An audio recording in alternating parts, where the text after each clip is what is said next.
Bonjour à tous, bienvenue à ce webinaire où nous allons aborder la directive fiscale de pilier 2 et comment il est possible de répondre à tous ces enjeux de fiscalité mondiale avec la solution OneStream. Je suis Gérald Pranger, donc manager activité conseil chez Cli Performance dans les domaines finance, aide au choix d'outils, et je porte aussi également l'offre concernant l'ESG. Et donc, j'aurai le plaisir d'animer ce webinaire avec Karine et Vera. Bonjour à tous, je suis Karine Malnou, je suis manager chez Cli Performance depuis une vingtaine d'années, spécialisée depuis quelques années sur la mise en place de OneStream.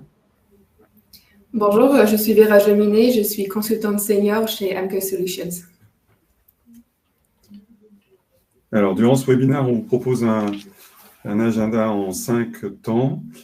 On va commencer par faire quelques présentations de qui nous sommes, différents intervenants, quelques éléments de compréhension sur pilier 2, sur ses contenus fiscaux, la présentation des points saillants de la solution OneStream Advanced Tax Connect pour pilier 2, et on poursuivra avec une démo que Karine animera de la solution elle-même, et on terminera par une présentation de la démarche projet qu'on a mis en place avec Amco pour concrétiser des projets d'implémentation de reporting pilier 2 avec Advanced Tax Connect. Bien sûr, vous avez un chat qui doit être en haut et à droite de votre écran. N'hésitez pas à poser vos questions durant la présentation. On prendra quelques minutes en fin de webinaire pour tâcher d'y répondre.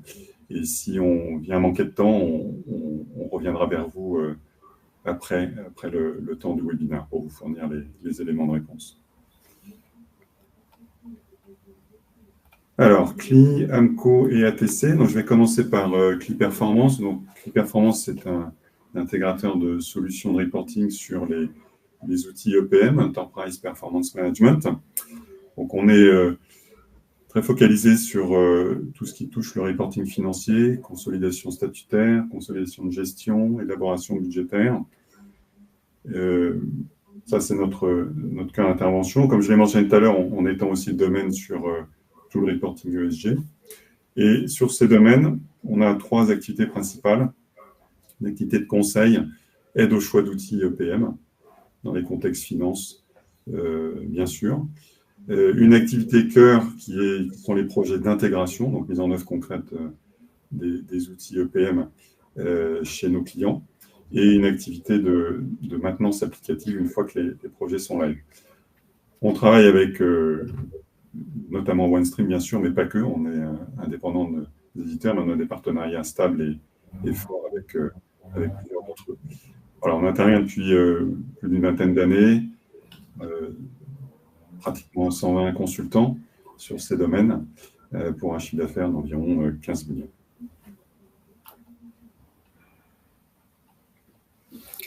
Amco Solutions est un partenaire OneStream Diamond et depuis le début de l'année 2023, nous pouvons également nous qualifier de partenaires de développement OneStream.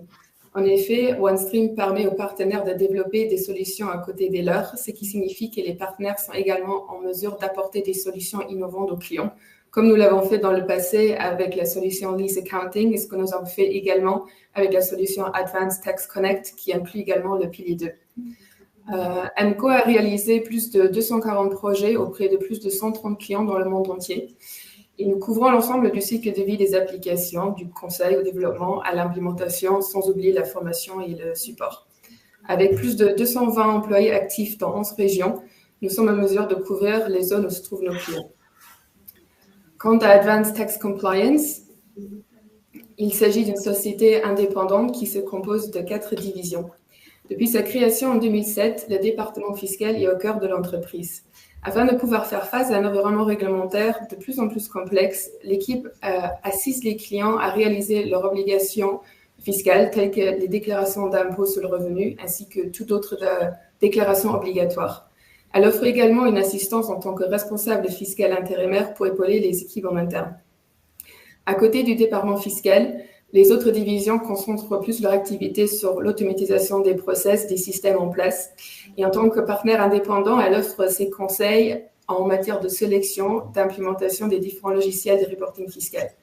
La combinaison de ces 4 divisions permet à ATC d'offrir une expertise complète pour accompagner chaque entreprise à répondre à leurs obligations fiscales et financières, tout en optimisant les process qui sont liés. Donc, je repasse la parole à Gérard pour la suite. Alors, concernant, aujourd'hui, on a noué un partenariat Cliperformance, AMCO et ATC, dans lequel on combine nos différentes expertises, qu'elles soient techniques sur la partie outils OneStream, côté Cliperformance, qu'elles soient également sur l'expérience de mener des projets d'intégration, avec une solution donc développée par AMCO et ATC, qui est disponible sur la Partner Place de OneStream, et qui, pour la partie pilier 2, et on verra les extensions aussi dans le cours du webinaire, est un module prêt à l'emploi pour toute la partie calculatoire, avec AMCO, un partenaire qui a une expérience déjà des projets pilier 2 sur d'autres pays. Donc, on est convaincu que ce partenariat, il permet d'apporter de la valeur dans les différents domaines fonctionnels, techniques, projets et solutions par rapport au sujet Pilar 2 et fiscaux de manière générale. Alors, quelques mots sur les principaux enjeux de pilier 2 avant qu'on passe à la démo. Donc, comme vous le savez probablement, notre pilier 2 revisite ou un grand objectif d'aligner les règles d'imposition au niveau mondial, avec un chiffre un peu totem d'un impôt minimum de 15%. Donc, cette directive, elle a été initiée par l'OCDE et elle définit des règles GLOBE, pour Global Anti-Base Erosion, dont l'objectif est de garantir une imposition effective des entreprises éligibles à un taux de 15%. Cette imposition, elle fonctionne, son cœur, c'est le niveau de la juridiction donc du pays. Et donc, elle va concerner les entreprises, les groupes d'entreprises, dont le chiffre d'affaires est supérieur à 750 millions. Et donc, dans ce cas, si le taux effectif calculé dans les règles GLOBE est inférieur à 15%, eh bien, la différence génère un impôt complémentaire. Cet impôt complémentaire, il est ensuite prélevé, il sera prélevé selon différentes modalités qui sont prévues dans les règles GLOBE et qui se déclenchent en fonction des exercices. Ces règles GLOBE étant issues d'une directive internationale de l'OCDE, les juridictions ont la liberté d'y adhérer ou pas, et au cas particulier de l'Europe, les États membres ont, sur directive de l'Europe, eu l'obligation de transcrire les règles GLOBE dans leurs droits nationaux durant l'année 2023. En termes de timeline macro, donc ce sujet pilier 2, il a démarré en 2021-22 avec la définition du modèle, les exceptions et l'adoption. Tout ça, ça s'est fait à partir de 2022. Sur 23 et 24, les règles autour notamment de la répartition et de la collecte sont entrées progressivement en application, les règles IIR et UTPR. Et puis pour les groupes éligibles, ce qui est devant nous, c'est sur la base de l'exercice 2024, premier jeu de déclaration fiscale format pilier 2 attendu pour le 30 juin 2026. Dans pilier 2, on recense 5 grandes étapes qui sont résumées ici. Donc, la première d'entre elles, c'est identifier quelles sont les entités qui sont éligibles. Donc, j'ai évoqué tout à l'heure le fait qu'il faut être un groupe avec un chiffre d'affaires supérieur à 750 millions d'euros sur 2 des 4 derniers exercices testés pour être un premier niveau d'éligibilité sur pilier 2. Quand on descend d'un cran, les entités à l'intérieur du groupe qui vont être éligibles à pilier 2 sont les entités dites constitutives, donc qui schématiquement sont soit consolidées en méthode globale dans les comptes consolidés du groupe, soit qui, parce que non matériels pour la consolidation statutaire, ne seraient pas côté conso, mais sont sous contrôle, méthode globale également. Donc ça veut dire que le périmètre potentiel de pilier 2, il est plus vaste que celui de la consolidation statutaire. en fonction des groupes. Bien sûr que d'un point de vue entité juridique, on va aussi avoir tout ce qui va être autour des établissements stables, hein, qui sont en vocation fiscale, qui vont potentiellement également se retrouver dans le périmètre des entités éligibles. Une fois qu'on a défini le périmètre, on a une phase de calcul qui démarre avec en premier le résultat au format globe. Donc quand on dit ça, c'est un résultat net consolidé de chaque filiale duquel on va faire un certain nombre de retraitements sur les intragroupes et un certain nombre de retraitements extra-comptables selon la norme et le référentiel de globe pour obtenir un résultat qui permettra de faire le dénominateur pour le taux effectif au format globe. Une fois qu'on a le résultat, on passe sur la partie impôts, donc l'étape 3, quels sont les impôts, les charges d'impôts qui sont éligibles pour le calcul du taux effectif. Et donc là, on va panacher à la fois les différentes catégories d'impôts qui peuvent exister et qui peuvent aujourd'hui être comptabilisés dans les comptes, courants, différés, certaines taxes, sur lesquelles il y a aussi des jeux de retraitement qui s'appliquent pour les mettre en conformité avec le référentiel globe. À l'issue de ça, on bascule dans l'étape la plus importante, c'est-à-dire le calcul du taux effectif d'impôt filiale par filiale, de façon à obtenir un taux effectif donnant un premier niveau de calcul de quelle est la charge complémentaire si effectivement ce taux effectif ressort en dessous de 15%. Sur cette base-là, on a quelques déductions qui peuvent être calculées. C'était justement SBIE fondé sur la substance, donc qui fait intervenir à la fois des notions d'actifs corporels et de charges de personnel, qui, tant que ces deux éléments sont rattachés aux entités, aux filiales qui font partie des juridictions concernées par pilier 2, peuvent jouer dans le but de réduire en fait l'impôt complémentaire qui est calculé comme la différence entre les 15% et le taux effectif si celui-ci est inférieur à 15%. Dans certains cas, il est possible, via des tests de minimis, de ramener cet impôt complémentaire à zéro. Donc, ça fait aussi partie de la démarche. Et donc, quand on a finalisé le calcul de cette charge d'impôt complémentaire nette, après ajustement, eh bien, on bascule dans la 5e étape qui est la répartition de cet impôt, puisqu'il est calculé au niveau pays, juridiction, et que donc là, on passe dans le temps de la répartition vers les entités. Dans tout ce cadre, il y a un régime de safe harbor, donc de protection, qui est vraiment un régime d'exemption qui peut permettre de ramener l'impôt complémentaire à zéro en fonction de la situation des filiales.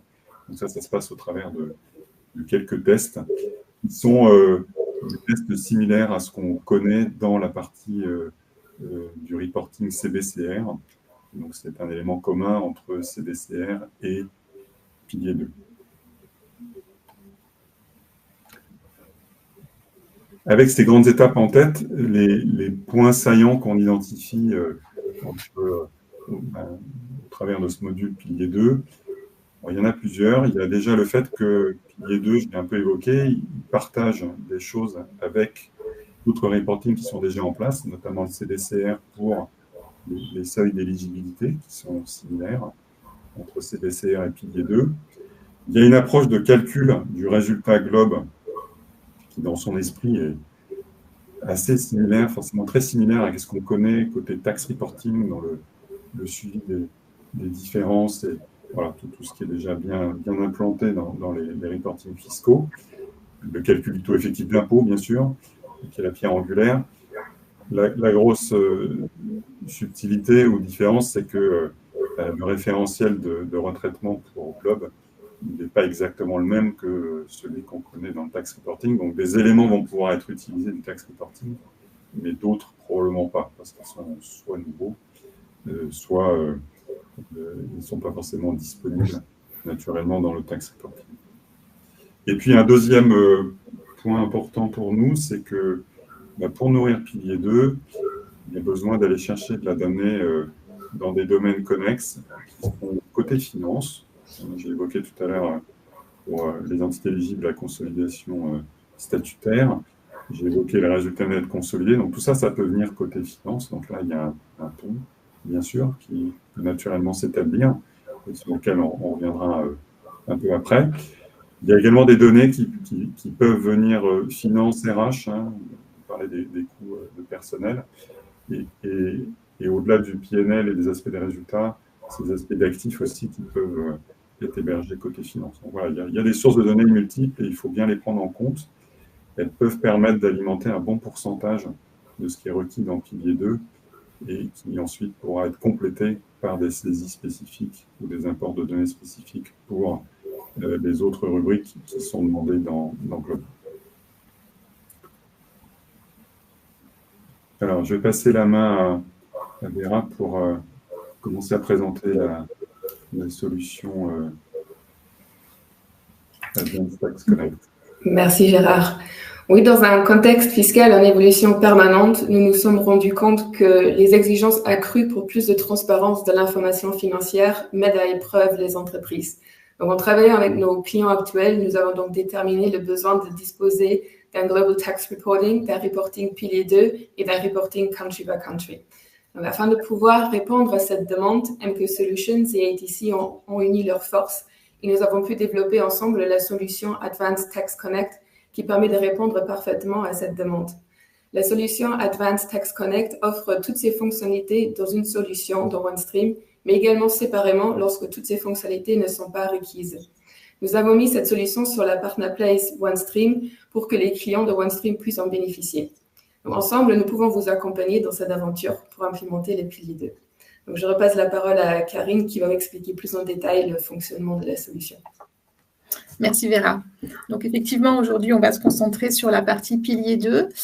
Donc la solution ATC est organisée autour de 4 grandes étapes. La première étape, c'est un questionnaire de gap analysis que je vais vous montrer ensuite juste après dans la solution. Ce questionnaire a pour but de qualifier l'information, la disponibilité de l'information, sa qualité et la complétude de l'information qui va être nécessaire pour effectivement effectuer le reporting pilier 2.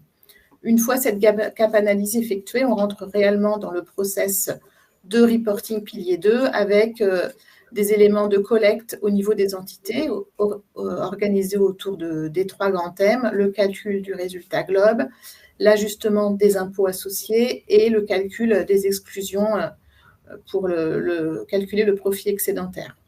Une fois ces éléments collectés au niveau entité, on va pouvoir travailler au niveau juridiction et avoir les calculs complémentaires de top-up tax, leur allocation par entité juridique et la vision groupe pour avoir la vision complète de ce process.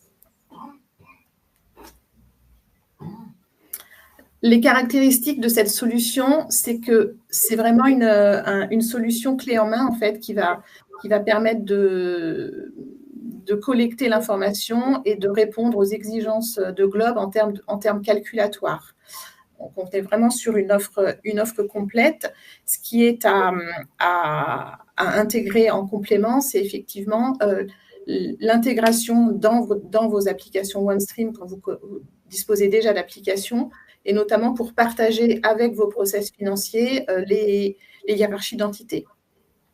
En général, ces éléments sont partagés entre la conso et le pilier 2 avec les exceptions dont a parlé Gérald précédemment. Donc, l'avantage de cette solution, effectivement, c'est vraiment de s'intégrer dans un contexte de plateforme et d'intégrer donc un nouveau cube, si on rentre un peu dans la technique OneStream, un cube qui va s'intégrer avec vos cubes existants et notamment, principalement, partager la hiérarchie des entités. En complément, on intègre en complément du module, évidemment, toute la partie workflow de collect qui s'adapte à vos process de remontée et de contrôle de cohérence selon vos exigences. L'approche plateforme, comme un petit peu l'a évoqué Gérald précédemment, elle prend d'autant plus son sens puisqu'on a expliqué qu'il y avait des adhérences avec les autres domaines financiers. Donc, il peut y avoir des adhérences avec les éléments fiscaux dont on a brièvement parlé, le tax reporting et le CBCR, et également avec les process finance et les process RH. Donc, si on se projette sur une application OneStream, on va pouvoir effectivement, via les capacités de transfert de données entre cubes, de pouvoir récupérer dans la partie pilier 2 des éléments déjà collectés dans des process financiers.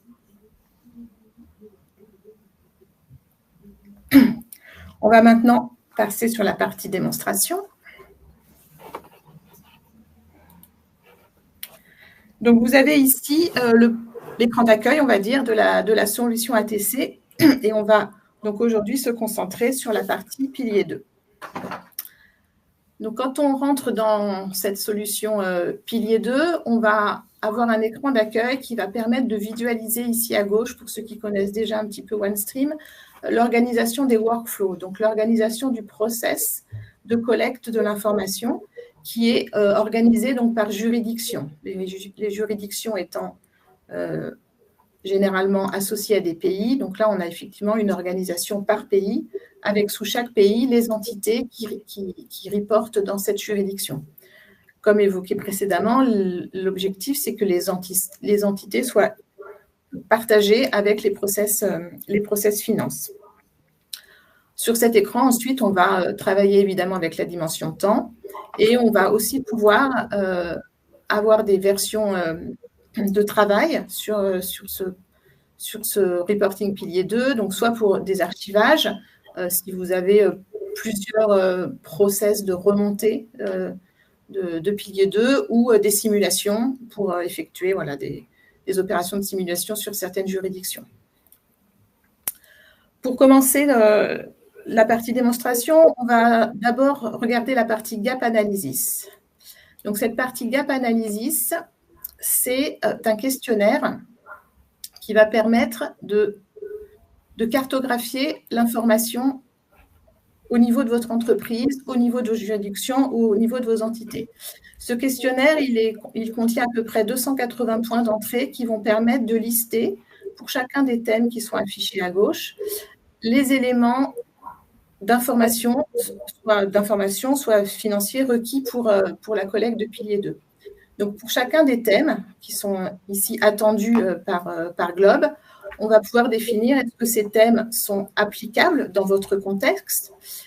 Si ces thèmes sont applicables, à quelle fonction de l'entreprise elles appartiennent, puisqu'on a compris que ce reporting nécessite de faire parler ensemble diverses fonctions de l'entreprise. Est-ce que cette information, du coup, ensuite est partiellement disponible ou complètement disponible? Et si elle est disponible, comment elle est disponible? Est-ce qu'elle est dans des systèmes externes, dans des fichiers Excel, dans des reportings annexes, ou est-ce qu'elle est, si on se projette sur une plateforme, effectivement disponible dans des reporting OneStream, par exemple, déjà existants, qui permet effectivement de qualifier où est la source de données.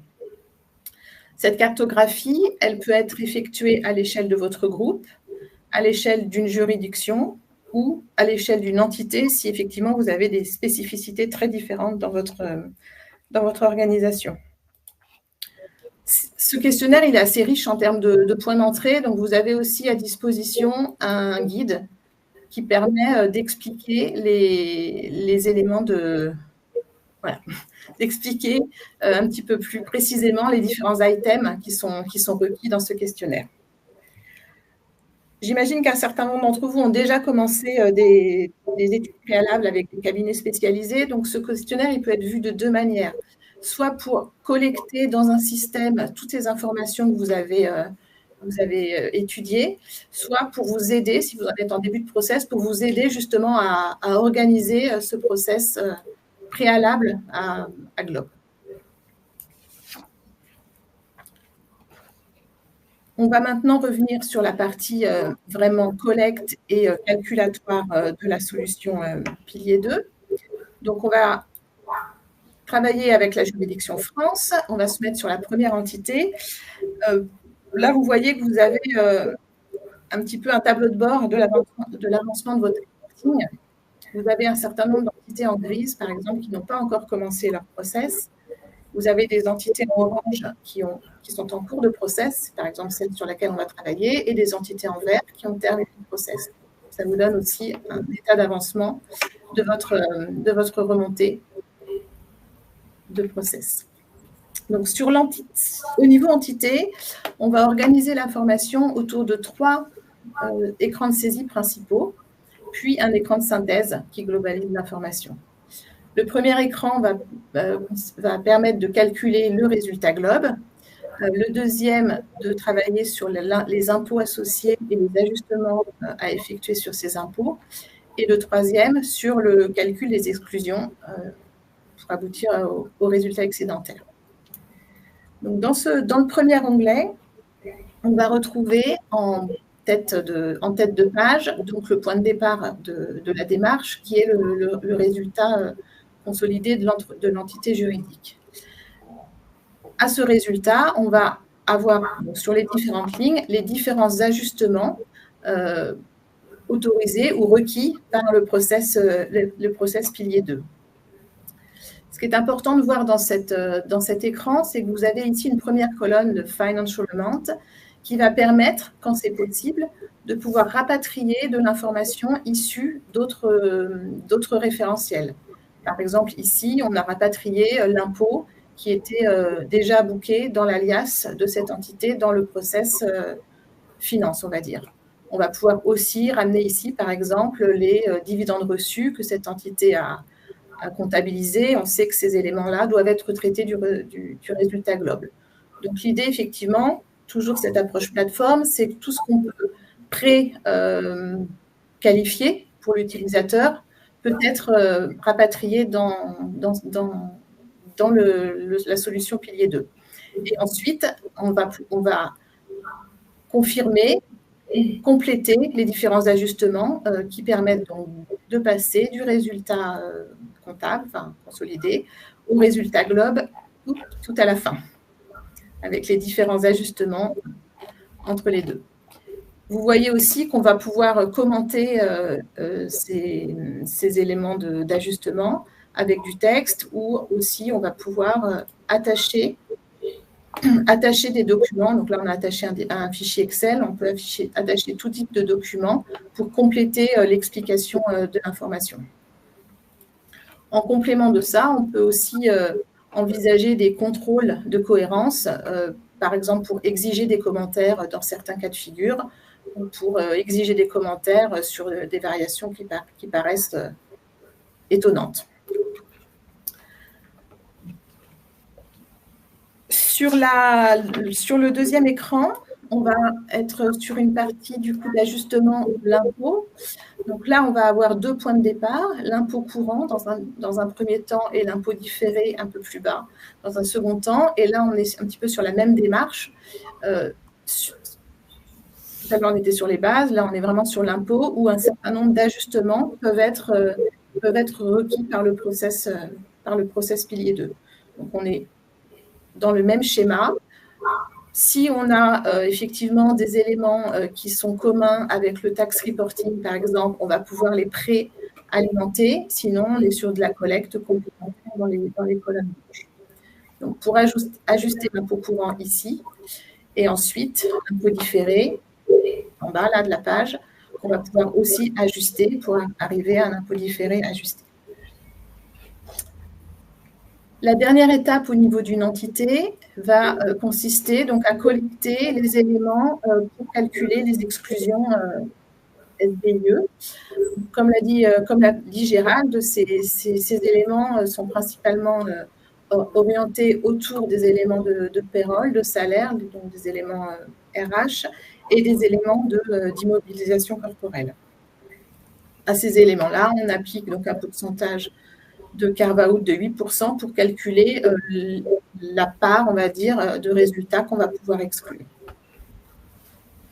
Donc, en synthèse, on va pouvoir, au niveau de notre entité juridique, avoir une synthèse des principaux KPI, on va dire, du pilier 2 avec le global income qui s'est calculé, les éléments de taxes ajustés, les éléments d'exclusion qu'on vient de voir précédemment, et donc pour pouvoir calculer cet excess profit sur lequel on va pouvoir calculer l'ETR de l'entité juridique et qu'on compare aux 15% attendus pour calculer à ce niveau-là la top-up tax en pourcentage. Une fois que la filiale a complété sa collecte, elle va pouvoir compléter son workflow. Et donc là, on bénéficie des fonctionnalités natives de OneStream pour pouvoir certifier son workflow en ayant la capacité, si on le souhaite, de rajouter un questionnaire post-validation ce questionnaire aussi être rempli par une personne différente de la personne qui a collecté. Là, on revient vraiment dans des fonctionnalités standards de OneStream. Je vais compléter tout ça avant de passer au niveau juridiction. Et donc, si je reviens sur mon écran d'accueil, donc mes 2 entités France maintenant ont validé leur process et je vais pouvoir passer au niveau juridiction.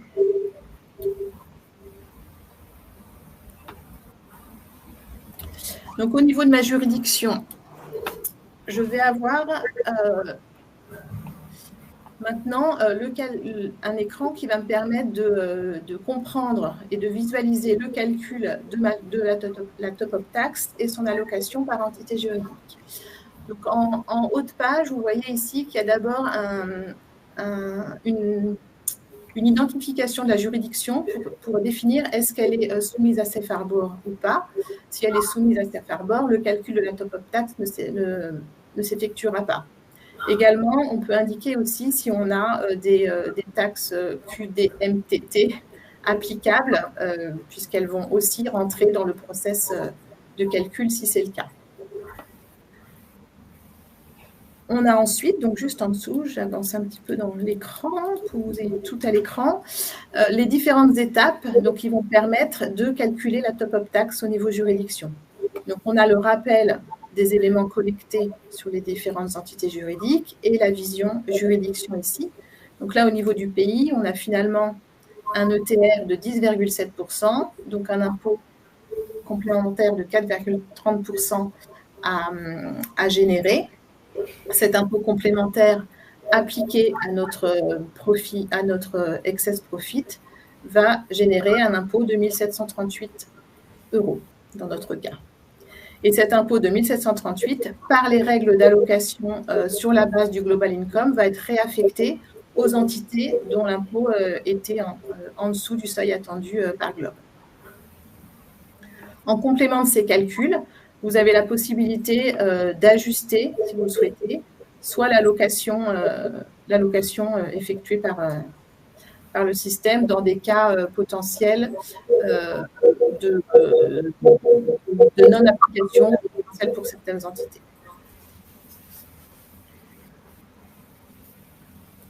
Le deuxième écran, c'est une restitution de la collecte au niveau des différentes entités.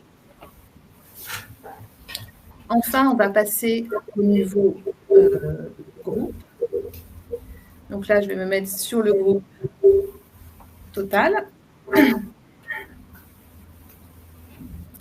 Et donc, à ce niveau-là, je vais retrouver une synthèse des différents éléments collectés, cette fois-ci avec en colonne les différentes juridictions qui y contribuent. Et je vais pouvoir aussi avoir une vision synthétique des différents top-up tax calculés et qui sont ventilés ici par entité juridique et par juridiction. En opération vraiment un petit peu finale, je vais pouvoir générer à partir d'une grille ici les différentes écritures qui devront être comptabilisées finalement dans le process finance pour matérialiser, je vais y arriver, le paiement de cet impôt dans les différentes juridictions.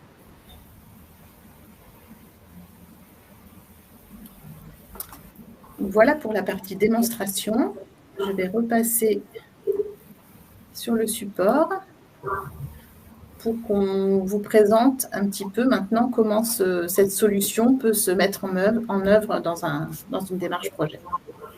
Donc, pour finir effectivement la présentation, donc une démarche projet pour concrétiser finalement entre un besoin pilier 2 et la démo que Karine nous a partagée, comment concrètement on y va en termes de démarche. Donc la proposition PMO, c'est une démarche projet en 4 temps avant de permettre d'arriver à une solution qui soit complète et organiser son déploiement. Donc, dans les quatre grandes étapes, il y a 2 étapes qu'on a appelées envisager et valider, qui sont des étapes de cadrage général, puis détaillé en termes de conception, pour définir et valider finalement à partir du module pilier 2, dont vous comprenez maintenant qu'en termes de calcul, il est complet, tous les éléments qui vont permettre de l'intégrer dans votre contexte qui vous est spécifique en tant que client. Donc, dans le contexte spécifique, il y a les périmètres, l'identité, dont on a vu tout à l'heure qui pouvaient trouver des points communs avec des éléments côté finance, mais aussi des points spécifiques. Toute la partie liée au process de collecte, avec les workflows, les validations que Karine a évoquées pendant la démo. À l'issue de ces 2 étapes, on arrive sur un point où on a une conception détaillée qui a été validée, qui est le point d'entrée de la partie développement, étape numéro 3, dans laquelle on va très concrètement mettre en œuvre ces différents compléments aux calculs fiscaux qui sont déjà embarqués dans le module. On va également se poser la question s'il y a un enjeu de reprise de données historiques pour alimenter à nouveau. Ça, c'est thématique qui est spécifique à chaque groupe. À l'issue du développement, on passe dans la partie déploiement, dans laquelle on a plusieurs activités. Le fait de former les utilisateurs, le fait de les faire tester l'ensemble de la solution pour valider qu'elle est à la fois opérationnelle, qu'elle répond aux besoins, notamment dans les aspects collecte, entité, partage des référentiels, et que cette application, à l'issue de ces 2 étapes, elle est appropriée par le client et elle peut donc passer à l'étape de mise en production. Une fois qu'elle est en production, on bascule dans l'étape 5 où on est dans une organisation à la fois d'un support de premier niveau pour accompagner le démarrage de l'application et l'organisation du handover sur l'ensemble des compétences et des éléments qui ont été paramétrés dans l'application vers une équipe de maintenance ou de TMA en fonction à nouveau du contexte. Ces grandes étapes, elles sont bien sûr rythmées par un project management qui est transverse à l'ensemble du projet et dont la principale exigence est de s'assurer que contenu, délai et différents arbitrages sont menés et validés dans le cadre du projet selon les attentes du client.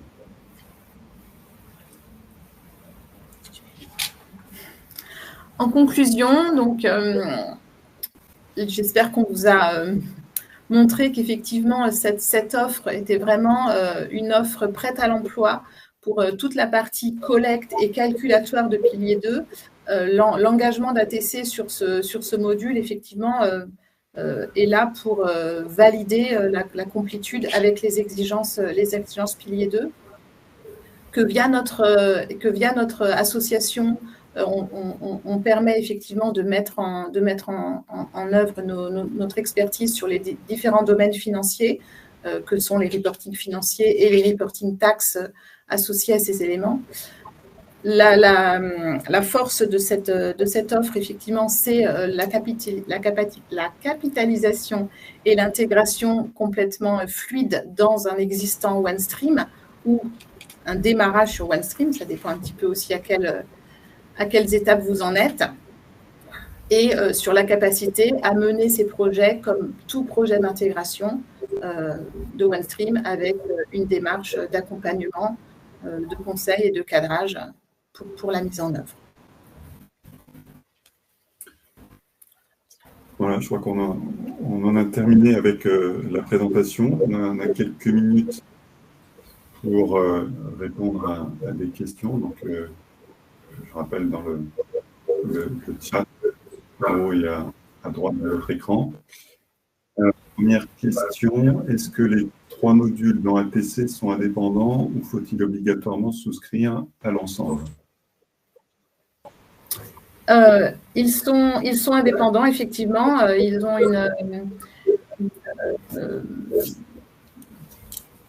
une adhésion indépendante, donc on peut tout à fait prendre l'un sans prendre les autres. L'avantage de prendre les trois, je pense qu'on a déjà un petit peu parlé, c'est les adhérences qu'il peut y avoir entre eux, mais ces adhérences, elles peuvent être aussi recréées avec des reportings CBCR qui sont déjà existants dans vos systèmes et qui ne sont pas forcément exactement comme ceux de l'offre, mais on trouve ce sera l'enjeu du cadrage, effectivement, de définir ces adhérences. Donc, ils sont complètement indépendants.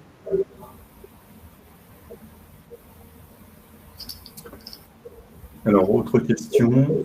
Est-ce que vous maintenez dans l'application le référentiel des calculs pilier 2 si cette norme pilier 2 vient à évoluer? Alors, là, je peux prendre ce point-là. Ouais, la solution, elle est aujourd'hui, comme je l'avais maintenant, je pense, compris, elle contient l'ensemble des calculs qui permettent de répondre à pilier 2. Donc, son ambition est d'être positive.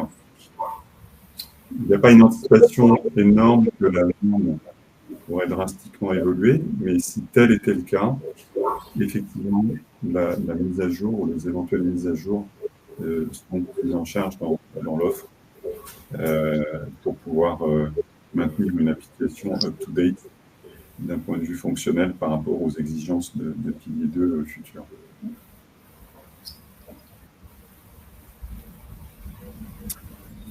Alors, autre question. Est-ce que la solution est disponible également en français? C'est en cours. Effectivement, aujourd'hui, ATC et AMCO, vu leur localisation plutôt en Europe du Nord, ont une solution en anglais et on travaille ensemble pour la traduire en français pour le marché français.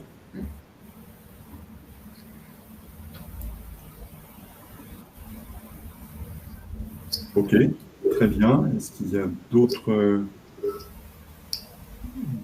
questions dans le chat? Il nous reste encore quelques instants pour y répondre.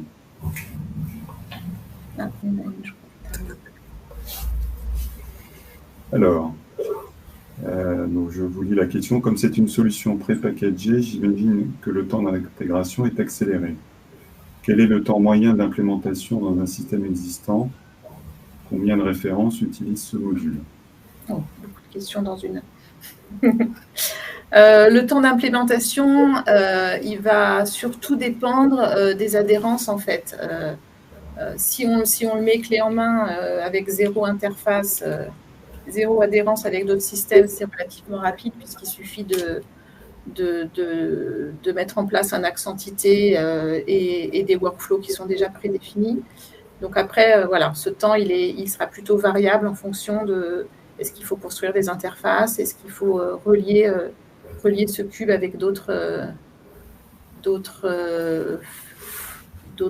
éléments financiers. Donc c'est compliqué de vous donner une durée définitive. Et il y a toute la partie, effectivement, qui n'est pas à négliger. J'imagine que sur les taxes, c'est toujours un sujet de déployer cette information taxe, donc ça le reste aussi sur la partie pilier 2. Juste pour compléter ce qu'évoque Karine, la partie calculatoire, elle est embarquée, donc elle ne fait pas l'objet d'un développement complémentaire. Ça, c'est immédiat. La mise en œuvre du reste pour que, entre guillemets, le module s'urbanise bien dans votre contexte, la complexité va faire varier un chiffrage, mais on est potentiellement sur des projets qui sont quand même relativement rapides par rapport à des projets, par exemple, de refonte d'un système finance côté EPM. On n'est bien sûr pas du tout sur la même sorte de grandeur. Mais comme l'a dit Karine, on peut avoir un facteur de 1 à 5, peut-être potentiellement, entre j'implante le module et j'ai quelques entités, si c'est un exemple réaliste, versus les problématiques de périmètre sur lesquelles il faut se pencher pour être sûr de bien les adapter et les intégrer dans le paramétrage de la solution. En termes de références, AMCO a bien sûr des références sur Pilier 2 qui sont live et des projets en cours. C'est aussi une des raisons d'intérêt de notre partenariat, c'est qu'on bénéficie de cette expérience qui est déjà largement engagée avec la compétence fiscale de ATC, bien sûr. Si vous souhaitez plus d'éléments sur ces références, on est à votre disposition après le webinaire ou dans un deuxième temps pour creuser avec vous l'intérêt de ces références par rapport à vos contextes. Ok, je vois qu'on a atteint l'heure du webinaire. Donc, merci beaucoup pour votre attention. Je vois que quelques autres questions sont arrivées. On prendra le temps d'y répondre post-webinaire. Nous restons à votre disposition pour échanger sur vos contextes. On espère que cette présentation et la démo, vous avez une vue claire et plus précise de ce que propose OneStream ATC pour répondre à Pilier 2. Et nous vous souhaitons une excellente journée à tous. À bientôt. Merci, au revoir. Merci beaucoup, au revoir.